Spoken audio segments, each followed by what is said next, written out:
The anime begins with a famous quote that says, "When a being is treated with care, a spirit will come to inhabit it." Then on a bright morning, we see people in the street going about their daily lives, and a red light is cast on a garbage box. Then we see in a certain city 2 women wearing white clothes throwing garbage bags in the designated garbage disposal area. After that, we see a torn dog doll and a girl talking to her mother about how her doll is destroyed. Her mother apologizes since they just bought it, and repairing it would make it worse. She suggests they will buy a new one. We see they put it in a garbage bag and threw the bag into the garbage chute, which passes through pipes to garbage trucks. Then we see a woman leaving, and a strange person wearing a mask and disguised looks at her. The garbage trucks start moving, and we see a person in dirty clothes following them. Then we see a person in white clothes, like a security personnel, hearing a whisper inside a room. He approaches the door to see someone searching through the garbage. He is surprised and opens the door forcefully, pointing his weapon at this person. We understand that this area is forbidden except for authorized personnel. We understand from the security man that this person is a thief who steals from the garbage and stores it, threatening the beauty of their city. He sounds the alarm. Other soldiers come, but this thief throws garbage bags in their faces and escapes through the garbage chute. He tries to leave, but the gate closes. Suddenly the soldiers shoot at him, but this thief was very fast and managed to dodge the bullets and escape. The soldiers continued shooting at the thief while he ran, but a bullet hit him during a jump over the wall. Then he hid and finally escaped from the soldiers. We see this thief coming out of a sewer, revealing his face, and we see he is a boy. He says they are a bunch of idiots who threaten no one. We see in his bag the torn dog doll. Then we see that all people in the city wear the same white clothes and listen to someone playing music. Then we see a person writing in a notebook and listening to 2 women talking about a raid on the garbage the previous night. They are surprised by this person who escapes with the garbage. They think he is someone from the tribes. They look at this person whose clothes show he is of lower status than them. The man looks at them and walks away. We understand that those from the tribes are of lower status and cleanliness compared to those living in the city. The 2 women wish that those living in the tribes would stay on their side. Then we see the man leaving through an iron door, and it becomes clear that there is a high wall separating the tribal side from the city side. We see that the tribal side is an old and dirty city. We hear 2 people talking about the thief who was stealing from the city's garbage, wishing he would stop stealing so the soldiers don't come to them. Meanwhile, we see the thief boy surrounded by the stolen items from the city's garbage, and we hear a girl saying to him, "Rodo," asking if he went again to collect garbage. We know her name is Q, and she continues by saying that people in the city are strict about garbage management, and one cannot predict their actions if Rodo is caught. She asks him why he insists on collecting garbage. Rodo explains to her that the rich in the city dispose of usable things without feeling sorry, and stealing also helps him earn money to cover his living expenses. Q asks him if he loves collecting garbage. Rodo explains that it's not like that. Meanwhile, we see 3 people bullying Rodo, saying dirty smell. They notice Q's presence. She asks one of them what his problem is. He tells her that her smell will become foul if she continues standing with Rodo. He points at Rodo, saying he wears this dirty glove all the time, believing that if he touches him, he'll get a skin rash. Another kicks a light bulb in front of Rodo, telling him no one will buy the garbage he fixes. He continues that under these gloves is terrifying. We hear Q say that Rodo is no different from them. One person says going out with him is a bad idea, because he's crazy, son of a killer. Rodo is shocked by his words. The person continues that these neighborhoods were built to imprison criminals, and that we are their sons, as he believes, and they try to maintain cleanliness to improve their image. Here, Rodo's father is accused of destroying all that because of the murder cases he committed. He tells Q that if she goes out with him, people will think she is bad like him. Rodo looks angry. The 3 people get scared. One says, "Look, these are the eyes of a criminal, and he will become like his father, a killer." They leave. Rodo asks Q why he would become like that. Q says this is a terrible thing to say, and he is not like his father. She continues that he is a good person and cannot kill anyone. Rodo looks at her and becomes tense. Suddenly Q screams happily when she sees the dog doll Rodo has fixed, but Rodo explains to her that this doll is not for sale. Meanwhile, Q's mother calls her, asks what she is doing, and requests her to come home. Q goes with her mother and tells Rodo she will see him again. We hear her mother say she asked her not to meet Rodo again. Rodo looks at them. Then we see him walking on the road. He reaches home to see the person from the city standing inside, repeating Rodo's words that the doll is not for sale. Rodo gets angry and says, "Rigetto, you were watching me." Rigetto explains that he must be clear about his feelings, and continues that he wants to talk to Rodo about his raid on the city's garbage. Then we hear Rigetto telling Rodo that their situation is not difficult enough to risk his life, and to let him handle things until Rodo grows up. Rodo looks at him and explains that he is not in danger, because they never found him. Rigetto responds that they actually found him last night, and knows that Rodo and he are not blood related, but they are like family, and Rodo does not act like he owes him. Rodo explains that Rigetto found him as a child and raised him, and he is not indebted to him but treats him with respect. Rigetto looks at him and wishes he would be honest with Q. Rodo becomes tense. A lamp falls on him, and he looks at Rigetto angrily, asking why they are talking about Q. Rigetto notices Rodo's wound and asks when he was injured, asks if someone shot at him. Rodo gets confused and says no. Rigetto goes to him and wants to see the wound, to change the bandages on his hands, and asks him to take off his glove. We see Rodo taking off his glove, and we hear Rigetto telling him he must stop stealing garbage, or he will be seriously injured next time. We see he bandaged his wound. Rodo stands and explains that these wounds are not as serious as the wounds his father left him, looking at his hand full of scars. Rigetto looks at the ground and says that major crimes are punishable by immediate execution, which is falling into the pit, and this has been the city's rule since ancient times. He continues that Rodo's father was thrown into this pit, so Rodo must take care of himself, even in this dirty world. Rodo tells how his hand was black like this, as he remembers, and sometimes he feels great pain through them, remembering people's disgusted looks at his injuries. His soul was drained when he was young. He explains that Rigetto gave him these gloves, which reduced the pain, and he is indebted to Rigetto. Meanwhile, Rigetto holds the dog doll and advises Rodo to tell Q his feelings, or someone will take it from him, and to give her the doll tomorrow. Rodo becomes confused and angry. We hear them arguing. At this moment we see the masked person standing outside listening to their argument. The next day, Rigetto advises Rodo to smile and pull his face to smile, but Rodo says there is no way that that works with his face. He looks at the doll, believing Q will be at her home, and walks on the road, notices garbage bags and looks at them, continuing his path. He explains to us that the pit is a huge waste dump. All garbage ends up in the pit, and anyone who commits a crime is thrown into it. We hear voices of people gathered repeating a phrase, "Send the dirt to the pit." We see a person thrown into the pit. Rodo explains that his father was thrown into the pit. He wonders, what happens to the people thrown into the pit? Meanwhile, we hear someone say they're sending another person to the hole. Rodo responds with, yes, and realizes that the person speaking is Kyo. Rodo stutters upon seeing her and hides the doll behind his back. Kyo is happy to see Rodo because he doesn't come here often. Rodo can't respond. Kyo continues saying it's a bad scene. Rodo agrees, saying it's not much different from anywhere in the slums. Kyo says that the slums were built on the edge of the city to instill the idea that anything bad you do will result in you being thrown into the hole, and that anyone who lives here has to see the executions, whether they like it or not. She looks at Rodo and hopes she doesn't see him thrown into the hole. She continues, saying she knows there's a lot of garbage that doesn't deserve to be thrown away, and that if Rodo puts himself in danger for it and gets caught, his fate will be to be thrown into the hole. Rodo says that's what Regto said. Kyo replies, saying it's because he loves him too. Rodo is surprised by Kyo's words, and says, he loves me too? Kyo notices, and is embarrassed, saying she didn't mean it like that. Rodo looks at her in amazement. He grabs the doll, puts it on his face, and falls to the ground. Kyo looks at the doll and says, oh, is this the doll? Rodo interrupts her and says he thought when he saw it that she would like it. He pauses and clarifies that she might not like it because it came from the junkyard. He extends his hand for Kyo to take the doll. Kyo takes the doll from him and is happy. Rodo looks on in astonishment. Then we see Rodo running and jumping happily in the streets. He says he has to tell Regto what happened. While running, he collides with city police officers and falls to the ground. They look at him and continue on their way. Rodo wonders what they're doing here. Rodo continues running to Regto. He hesitates before entering the house, but he opens the door and enters. He was hoping to see Regto, but he was shocked when he saw the masked person on the floor in front of him, and Regto had been killed with a sword. Without hesitation, Rodo attacks the masked person. Suddenly, we see Rodo lying on the ground, injured. He can't get up. We see the masked person pick up a book from the floor and look at Rodo as he leaves through the door. At this moment, Rodo hears Regto whispering. Rodo goes to him and hears Regto say in a low voice, run. Rodo asks him why and who did this to him. He reassures him that he will go get help, but Regto shouts at him and tells him to run and to change this dirty world, and Regto dies. At that moment, the police arrive and arrest Rodo and accuse him of committing murder. Rodo is shocked and says to them, what do you mean? I didn't do anything. The police force him to be silent and say that he was caught red-handed murdering Regto and that he is covered in his blood. Rodo explains to them that the real killer escaped. They tell him to be silent, but Rodo repeats that the real killer escaped. So one of the policemen hit him. Then we see people gathered in front of the house and we hear someone say, finally, Rodo committed the murder. He killed his adoptive father. And we see the dog doll and hear Kyo's voice saying that she can't believe Rodo did that. Then we see people gathered at the hole, and we hear the judge say that our beautiful land has been tainted because of your actions, not only stealing garbage, but also committing the dirtiest crime, which is murder. And we see Rodo hanging by ropes at the hole, and the person continues, saying, even if the victim is just a dirty member of the tribes, the perpetrator must not remain on the land for a moment. And he announces the death sentence for Rodo, and the people shout and repeat, throw the filth into the hole. Here, Rodo appears hanging, wondering what's happening and how this could be happening, and we see that he is getting closer to the hole. Rodo continues, saying he didn't do anything, and he looks at all the people standing and begs them to listen to him, and among the people, he sees Kyo standing and holding the doll in her hands. At this moment, Rodo shouts at her and says that Regto was killed, and that the killer must be found. Kyo whispers and says, I used to believe in you. You really are the son of a murderer. And she throws the doll on the ground and leaves. At this moment, the people continue to repeat the phrase, send the filth to the hole. At this moment, Rodo smiles and says, you are the filth, piles of filth with no will of your own. And Rodo sees that the judge is raising his hand and notices the real masked killer among those standing. Suddenly, Rodo is thrown into the hole, and he vows as he falls that he will send them hell. After a while, Rodo opens his eyes and we notice that he is lying in the middle of the garbage, and that he is still alive. And he doesn't know where he is or what this place is. And we see that this place is full of garbage and waste. Rodo looks on in astonishment and says, they used to say it was a landfill, and we see a monster appear in front of him. Rodo continues, saying that the hole is the end of everything, people and garbage. Rodo looks at the monster in fear and says, it really is hell. We see Rodo looking small, holding someone's hand, and they are staring at the foot of someone hanging. Rodo explains that things always seem strange because everyone is busy with the criminals and the filth, and no one has ever wondered what happens to them when they are thrown into the pit. People imagine discussing throwing another person into the pit. A girl's voice asks why they commit crimes knowing their fate is to be thrown into the pit. He remembers the judge's hand, and Rodo's eyes show anger. We see Rodo running quickly from a giant monster that emerged from the garbage. The monster screams, and then we see several other giant monsters appear from the trash. Rodo keeps running, but suddenly, one of the giant monsters stands in front of him. He stops, petrified, wondering what these things are. Just piles of garbage. How could they? Before Rodo finishes his question, one of the monsters attacks him, trying to devour him, but Rodo quickly moves away. He runs, but stumbles and falls, landing on a human skull. He gets angry and wonders how they could throw him into this hell. An earthquake occurs, and suddenly the monsters stop moving. We see Rodo on the ground, injured. He feels that the air is terrible in this place. If he keeps breathing it in, his lungs will tear. He tries to get up, thinking he must find somewhere safer. He looks around in astonishment and wonders if there's any safe place in this strange place to begin with. Suddenly, he vomits blood. The three monsters look at him, starting to move toward him. Rodo wonders if he will die here. He remembers Rigto at that moment. Seeing him lying in front of him on the ground, blood coming out of him, Rodo says no. He looks ahead and grabs a stick from the ground, starting to rise. He declares that something must be done about the people who scorned him and called him a criminal, who sent him into this pit. But first, that murderer who killed Rigto, he vows to find this person. Suddenly, one of the monsters charges at him, and Rodo strikes it hard with the stick. He insists that he must live long to take revenge. Then we see a box thrown at a man holding an umbrella. He looks through binoculars and wonders, is this it? Meanwhile, we see Rodo struggling with the giant monster and beating it. Rodo explains that this place and these monsters reek. He charges at the monster, jumping on it and hitting the creature, but the monster hits him and pushes him away. Rodo crashes into a high rock. Another monster appears, knocking the rock down. Rodo grabs a traffic sign and throws it at the monster. Suddenly, another monster emerges from under Rodo. He jumps, but starts to spit blood and feels exhausted. The monsters approach him. We see a red flash appear on Rodo's hand, and he feels a surge of power. The monsters attack him, but Rodo hits the monsters, piercing one of them with a piece of metal. He tears it in half. The monster explodes. We see the remains of the monsters behind Rodo, who falls to the ground. He says it smells awful, but suddenly, a bigger monster than the others appears behind him and stands on its hind legs. Rodo looks at it and starts running. Suddenly, the monster slams the ground hard. An explosion happens around it. The blast sends Rodo flying into the air, and he falls down a slope. Rodo, now on the ground, is in pain. He opens his eyes and is surprised to see the person holding an umbrella standing in front of him, wearing a mask. Rodo wonders who this is. This person picks him up and then kicks him away. Rodo feels intense pain, but the man carries him. He puts a mask on Rodo's face. Rodo feels he can breathe now. Rodo asks him if he's a local. What is this place? What are these monsters? The man looks at him and tells him to be quiet, but Rodo looks at him and asks what this world is. The man looks at him and tells him to be silent. Rodo explains that he just fell into this world. He wants to know what the pit is, this underground place. The man tells him that they are not underground, that they must stay quiet, so he orders Rodo to be silent. Rodo screams at him to speak clearly, but the man responds angrily, shouting at him, clarifying that this place is not underground, that this garbage was thrown by you, the denizens of the world. He tells Rodo to shut up, because they found us because of you. He gestures to the monster behind them. Rodo is shocked. The man continues that these are garbage monsters, made from garbage, and they cannot be killed with any ordinary weapons. They are attracted to the sounds people make. The man insists that Rodo must be quiet, that he was hiding from the monsters. At that moment, a monster approaches from behind him. The man continues that all this is Rodo's fault for not listening. Suddenly, we see fire coming out of the umbrella. It bursts into flames entirely. The umbrella opens, revealing it armed with sharp blades. The man aims it at the monster behind him, and suddenly the umbrella spins and explodes the monster. Rodo notices that the monster doesn't regenerate. He wonders what this umbrella is. At that moment, we see the monsters standing side by side, starting to attack, but the man charges at them and takes them all out with one strike of his umbrella. Rodo wonders if this is a technique used here in the pit, or a special technique of this man. We see the man lowering his umbrella to the ground. Meanwhile, Rodo explains that if he had this umbrella, he would have taught the rascals a lesson. Suddenly, we see a monster shooting a bubble from its mouth at the man, but the man defends against it with his umbrella, and the bubble bursts, causing an explosion. In the chaos, the man swings his umbrella at the monster's head, blowing it up. Afterward, we see the man stand with his umbrella turning back into a regular umbrella. He looks at Rodo, telling him that he is still alive. Rodo asks, "Who are you?" The man takes off his mask, revealing himself as Engin, just a simple cleaner. Suddenly, Engin feels like he's choking from the foul air. He quickly puts on a mask. He shouts at Rodo, asking why he took off his mask. Why did he let him do that? Rodo looks at him in surprise and collapses on the ground. Earlier, we see a young Rodo, his clothes dirty. Rigto asks him what happened. Rodo replies that they pushed him. Rigto looks and says those troublemakers again. Rodo explains that he told them these things are alive, so they mocked him and beat him. Rigto asks if he hit them back. Rodo shakes his head. No. Rigto says good job. Rodo explains to Rigto that he previously told him that if one treats an object carefully, it will eventually become inhabited by a spirit. Rigto replies that he interpreted it as those things being alive. Rodo keeps quiet. Rigto continues, saying that this is just an ancient myth. He takes a towel and dries Rodo's head. He continues that he's sure it was just a phrase to encourage a certain mindset, to take care of the things in your life, that he didn't believe in that phrase. He adds that he thinks this towel has a spirit, which is why Rodo should take care of it. Rodo looks at him and says, and this thing, pointing to everything around them. Rigto laughs and says maybe. Rodo also looks at his glove and says this too. Rigto replies that if he takes care of them well, over time, they will be inhabited by a spirit. Rodo is astonished. Currently, Rodo wakes up and finds himself bound by chains, and we hear Engin's voice saying to him, "You're awake." Rodo rebukes him. Engin replies, "Is this how you treat someone who saved your life?" Engin walks and pulls Rodo with him. Rodo asks him angrily, "Why these chains? And what are you going to do with me?" Engin answers that he fainted and decided to take him with him. Rodo replies that he should untie him because he wants to go back up. Engin stops and explains that this is not possible, and that the place up there is called the Ark, and asks him how he thinks he can go up, because the Ark is constantly moving, and there are other factors, and that this is not possible. Engin pulls Rodo and continues that he must accept this and remain calm, but Engin stops when he hears Rodo say that this is not possible,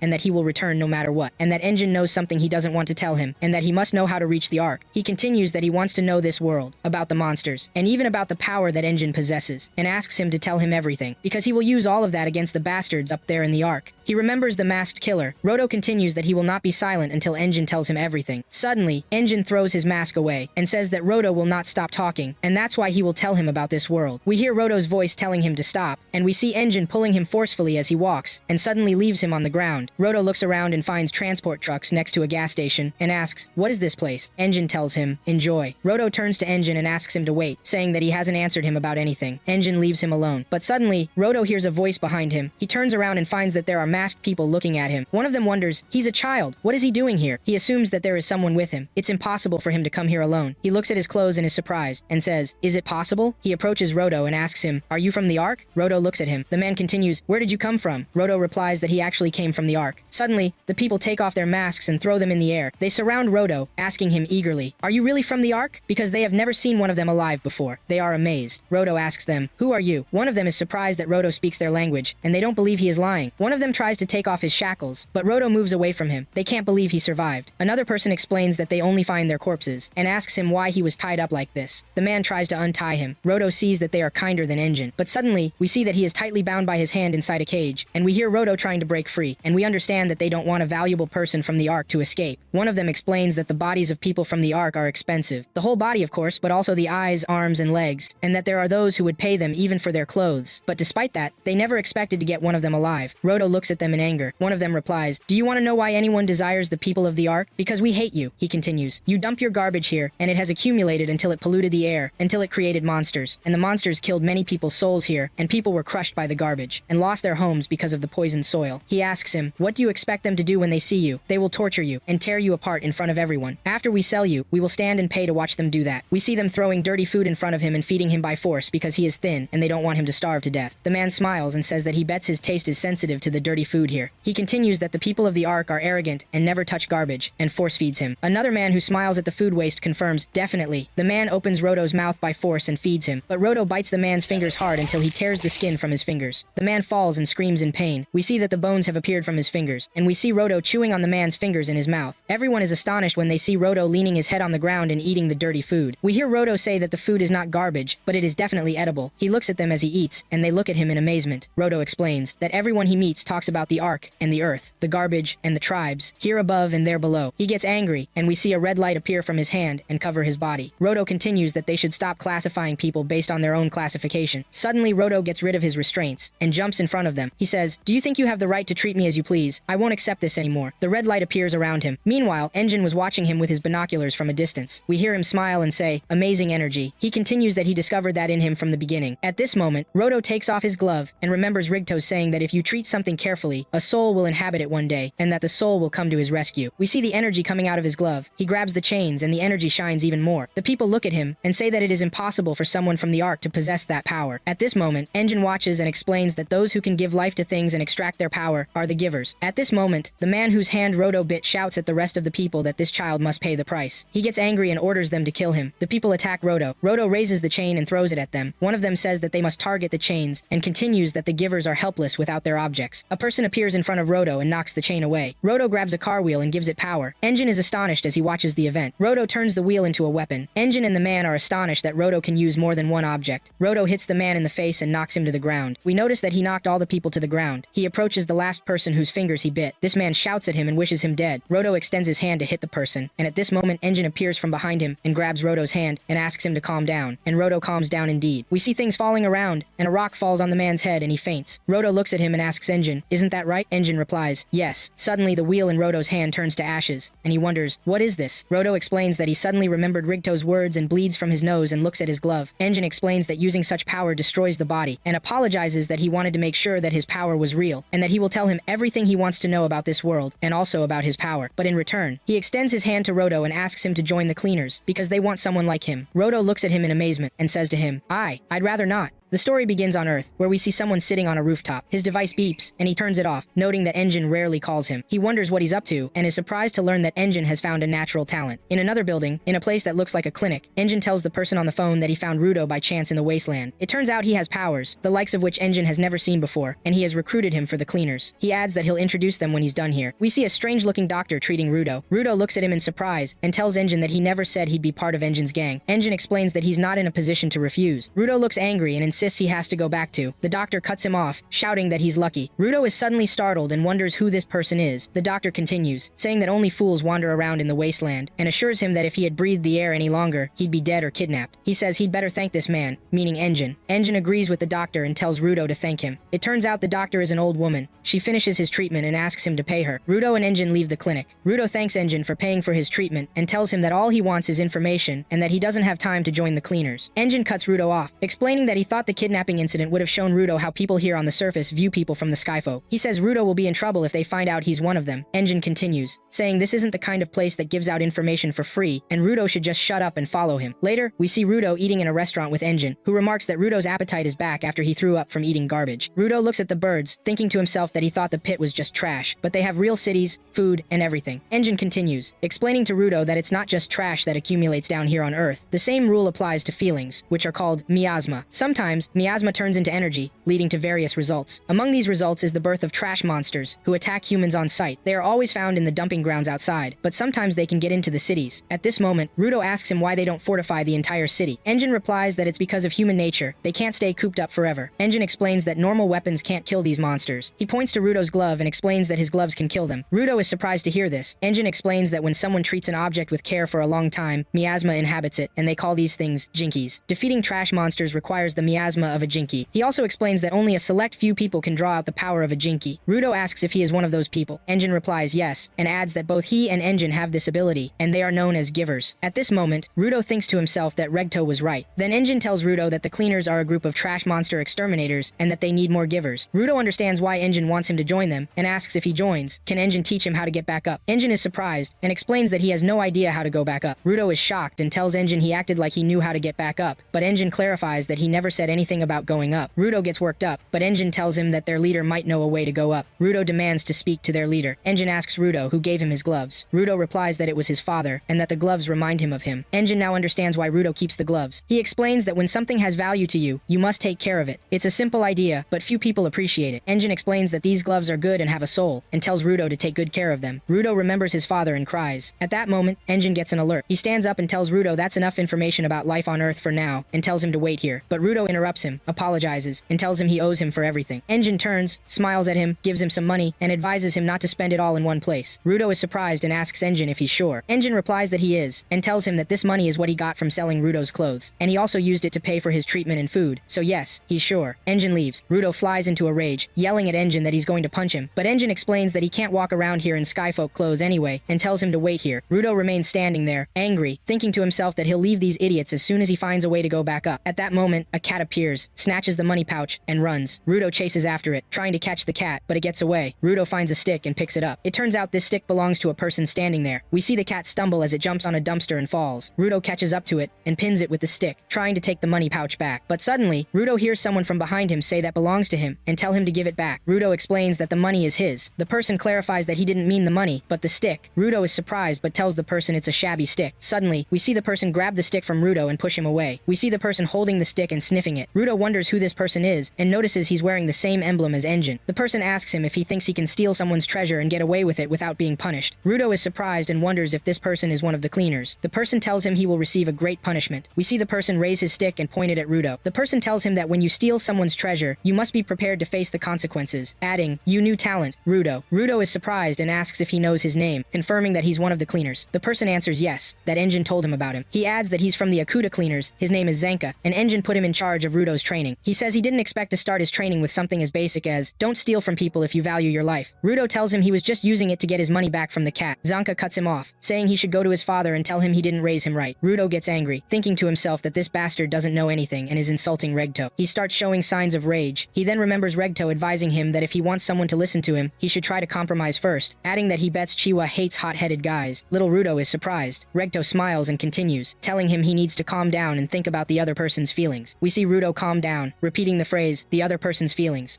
He was thinking that Zanka felt that his staff had been stolen from him, and that's why he was angry, and if someone took his gloves, he would be angry too. Here Rudo explains to him that he didn't mean to take his staff, and that he didn't know it belonged to him, and apologizes to him. Rudo looks at him, and suddenly Zanka calms down and apologizes back for his anger, because his staff means a lot to him. Rudo is surprised by Zanka's reaction, and thinks that this is the first time in his life he's ended a fight, and that Ragudo was right. Zanka tells him that he will now join the cleaners, and extends his hand, and asks that from now on they will work together. Zanka asks him what his vital tools are and what he can do with them. Rudo explains that his vital tools are his gloves, and that he doesn't know what to do with them. Zanka looks at Rudo's gloves and admires them, and Rudo thinks that Zanka seems like a different person than the one he met earlier. Now he's smiling, and remembers Raguto's advice to change his frowning look and try to smile, and understands that smiling makes a big difference. Meanwhile, Zanka tells him that his staff is his vital tool, and everyone makes fun of him for it. Rudo asks himself if he can smile, and motivates himself that he will be able to smile. Here Zanka asks him why he wants to join the cleaners. We see Rudo smiling a silly smile, and telling Zanka that he's helping them just to get what he wants. Zanka looks at him, and suddenly screams in his face and asks what this damn expression is, and suspects he's mocking him. Rudo is startled and asks why he's angry now, and explains that the expression on his face is the best smile he's ever made in his life. Zanka asks in what world this is considered a smile, and Rudo asks himself what he did wrong, and smiles again another silly smile, and Zanka screams at his face a second time and accuses him of being a crazy person, and continues that he forgives him, and tells Rudo that he's mocking him. Here Rudo responds angrily and asks what's wrong with smiling during a normal conversation. Zanka tells him that he thinks he's special because Engine said he's naturally talented, and continues that they risk their lives daily facing garbage monsters and others, and that Rudo just says he's helping them to get what he wants, and if he can't talk seriously about his goal, it must be a trivial one. Here Rudo remembers Ragudo being killed by the masked man,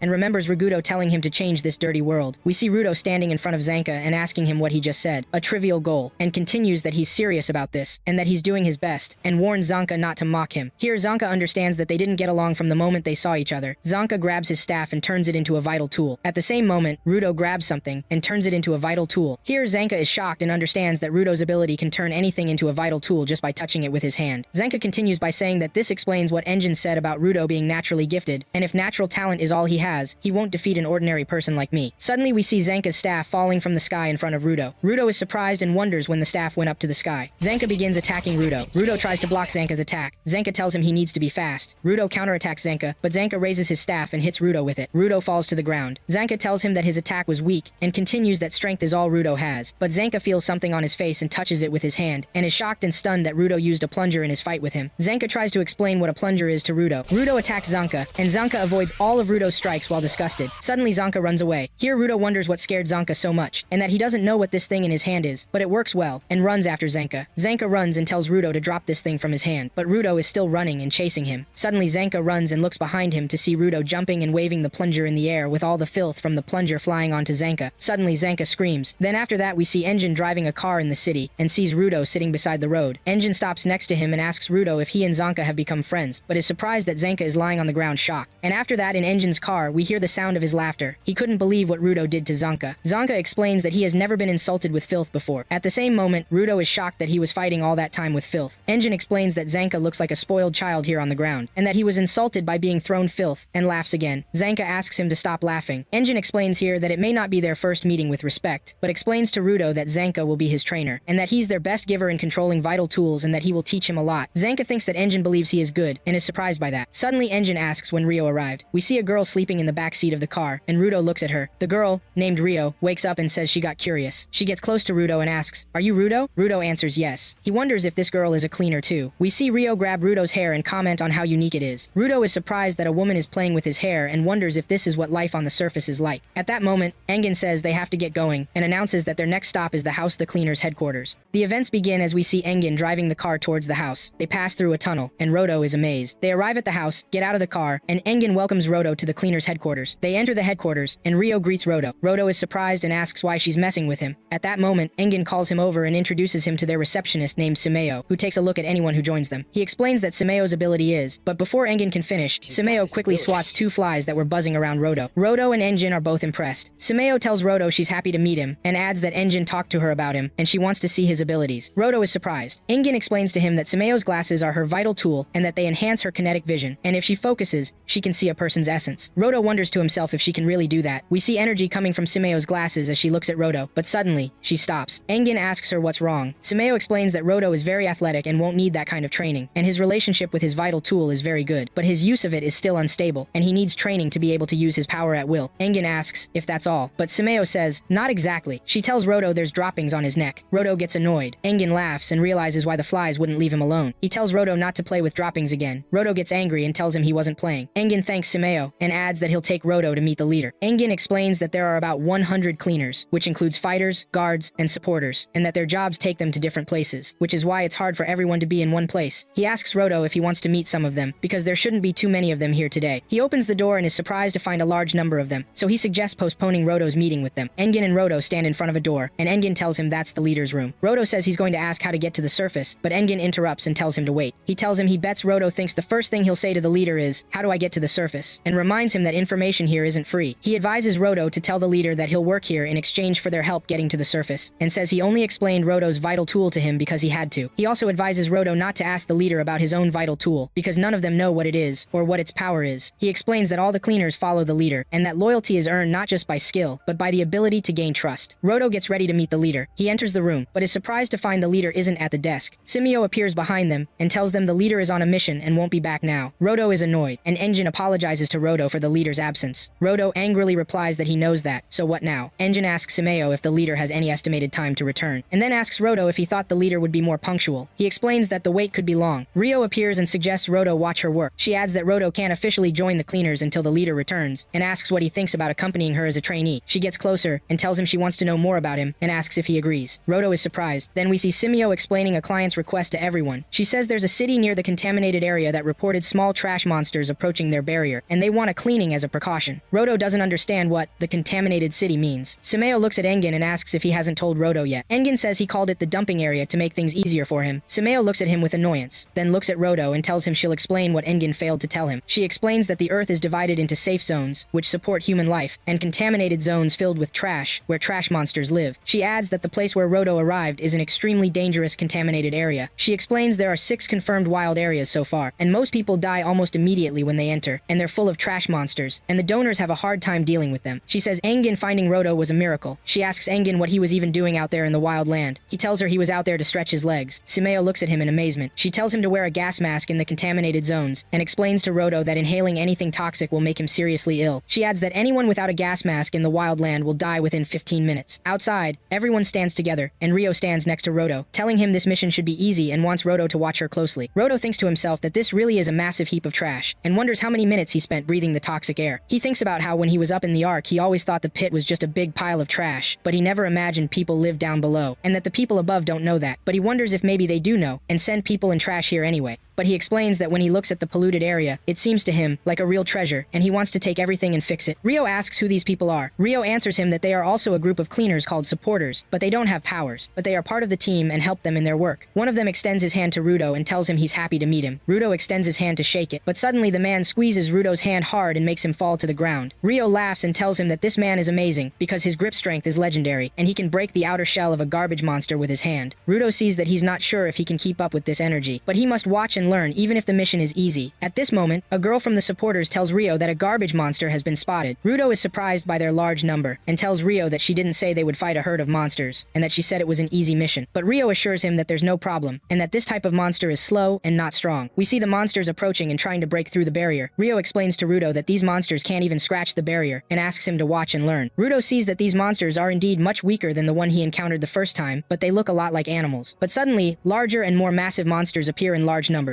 approaching the barrier. Rudo shouts that these monsters look stronger, but Rio tells him to calm down and that it's not a problem. But Rudo shouts again and asks her to call for reinforcements. Rio asks him to calm down and says that these monsters are indeed bigger and stronger than the previous ones, but they're a good example for training a beginner like him. Rio thinks the herd won't increase in number more than that, and the sooner they eliminate it, the sooner they'll return home, and they'll have a welcome party for Rudo. Rio asks him what his favorite food is, but Rudo explains to her that he's still not an official member of the cleaners team, and asks Rio why she's so calm. Isn't she risking her life? Rio answers him that if he wants to become a member of the cleaners and survive on Earth, it's important to stay calm. Rudo remembers here that Engin was also calm while fighting monsters before, and asks himself if calmness is what he really lacks, and explains that he needs to calm down. Meanwhile, the barrier is destroyed, and a giant garbage monster appears in front of them. Rudo is surprised by the monster's appearance, and the mask falls from his face. He tells himself to calm down and not worry. He looks at Rio and asks her, "Isn't that right?" But we see Rio disturbed by the monster, and tells Rudo that this is not good for beginner training at all, and Rudo is surprised. But Rio continues that seeing such a monster increases her enthusiasm, and Rudo is still telling himself to calm down. We see Rudo watching Rio take out her vital tool, which is scissors. Rio explains that before cleaning the big monster, she needs to do some light cleaning first. The scissors turn into giant scissors, and Rio attacks the small monsters and destroys most of them with one strike. Rudo is amazed by her. Rudo wonders what Rio just did. A man from the supporters tells him that the scissors are Rio's vital tool called the Ripper, and adds that most people use scissors with their hands, but Rio uses them with her foot. We see Rio attacking the monsters and getting rid of them. Rudo understands that each cleaner uses their tools in their own way. At this moment, the man advises him that he must be careful and defend himself. We see a monster behind Rudo running toward him. Rudo quickly turns to it, and suddenly the man intervenes and hits the monster with his hand, knocks it down and grabs it and throws it away toward Rio and calls to her. Rio looks at the monster and attacks it with the scissors and cuts it in half. Rio asks them to send her more. Rudo sees this and is amazed. Indeed, the supporters hit the monsters with their hands and throw them toward Rio, who attacks them with her scissors. It becomes clear to Rudo that the supporters don't have the power to eliminate the monsters, but they disable the monsters and leave the giver to deliver a knockout blow to them, and that's how the cleaners fight. He remembers his words when he said he's only helping to get what he wants. We see Rio sitting on her scissors and explaining that all the monsters have been eliminated except, and the big monster appears behind her. It becomes clear to the supporters that Rio is fighting the giant monster. They explain that they will dismantle the small monsters and keep them out of the fight, and they go. But one of them trips over a monster and falls to the ground, and it becomes clear that monster is alive and rises to attack this person, and another person asks him to escape. And when the monster attacks this person, Rudo suddenly appears and prevents the monster from reaching the person with a stick in his hand. He explains that if he wants information, he must join the cleaners, and that he won't be a burden on others. Rudo transforms the stick in his hand into a vital tool. Rudo is surprised by his strength and how he managed to transform the stick into this form. The monster tries to approach Rudo, but suddenly Rio appears and explodes the monster, and tells him that he rushes to help another person and this is instinctive for him, and thanks him. The other person from the supporters comes and apologizes that they neglected their defense, and thanks Rio and Rudo, and asks Rio if she got rid of the huge monster. Rio explains to him that she cut it in half, but that didn't work, and that she cut it several times and it didn't work. We see the monster standing behind her. The person understands that this is a monster that isn't affected by vital tools. Rio sees that this is strange, and explains that the weakness of a garbage monster is usually as in a living being. She intends to cut it into pieces again to make it unable to move. The man tells her that he will record this monster in the registry as it's a new type of monster and they will report it, and will warn neighboring cities. Rudo stands here and doesn't know what he should do. Rio attacks the monster here, and attacks it with her scissors, and cuts parts of its head, and suddenly sees that there's something shining in its head, and suddenly the monster starts hitting the ground. We see Rio insert her scissors into the shiny thing in the monster's head. The monster goes crazy and hits the ground several times, and the things in its head hit the ground and head toward the supporters. The two supporters are surprised. One of them explains that the monster will hit them. Those things from the monster's head approach them and hit the ground in front of Rudo and throw him away. It goes through Rudo's mind at this moment that he promised Rigto that he would teach the killer a lesson, and also the villains who live in the Ark, but they can't use his power, and he continues to be a burden on others. He wonders what he's doing here. Rudo falls, but at this moment one of the supporters catches up with him and saves him from falling. We see him carrying him and running to help him and asks him why he froze in place and didn't move. Rudo sees Rio destroying the monster. The monster screams, and Rio explains that as long as the monster screams, it means she found its weak point, and she hits the monster with her scissors at the monster's weak point. Finally, Rio is able to destroy this monster. The supporter and Rudo run to her, and the supporter asks Rio how she defeated that monster. Rio tells him that she defeated it when she hit this thing, and explains that this thing is definitely its power source. The supporter looks at this thing, and is surprised because it's not a power source, but it was a vital tool, and wonders what that means. What does it mean for a vital tool to exist inside a monster, in another place? The man whom Rudo hit when he was taking Rudo prisoner wakes up. The man remembers that the last thing he remembers is that the boy from the Ark beat him badly. He gets up and sees that there's a strange person sitting in front of him, so he asks him, "Who are you?" This strange person asks him, "Where is this boy who's from the Ark?"